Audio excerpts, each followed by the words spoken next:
So I just finished a book called Was It Never Enough?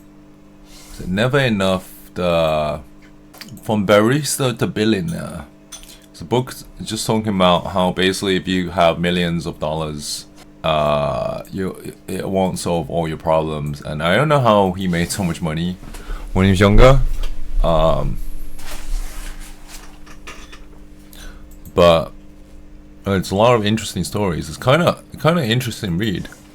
Yeah, I think the main thing is that having money will cause envy, and that it wouldn't solve all your problems. You still have all the problems that you currently have.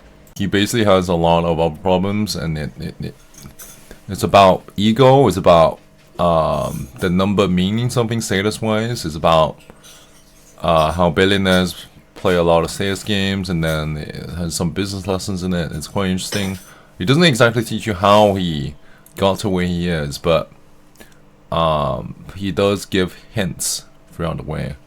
He did mention a few business lessons, like how apparently if you're owning a business, you should charge people like, I don't know, $2,000 for a web design agency, right? Your services, and then I don't know, pay an employee $1,000, get some web designer, pay him $1,000, and you profit the $1,000, which does make sense. It's like almost like arbitrage.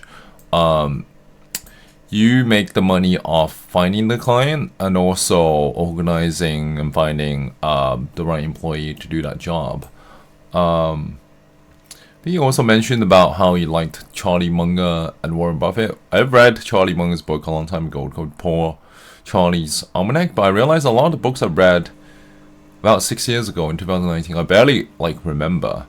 I think maybe apparently it's easier to learn off trying to teach someone else what you learn, because apparently this is what do we call it? The Portegay effect.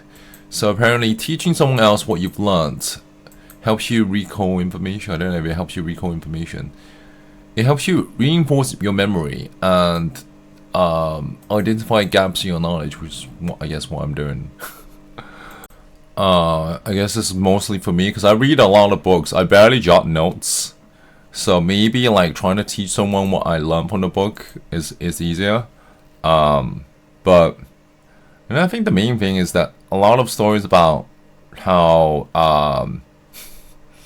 you could potentially have a poor CEO and you have to fire that CEO, or him controlling a company, hiring the wrong person, how deciding where to allocate your money once you have loads of money is not really a problem I think about.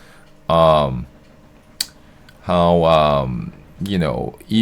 you become rich, you get used to it because humans quickly adapt to the circumstance. So apparently, even if you become rich and buy lots of expensive things, you'll get used to it and you'll adapt to that new lifestyle very quickly.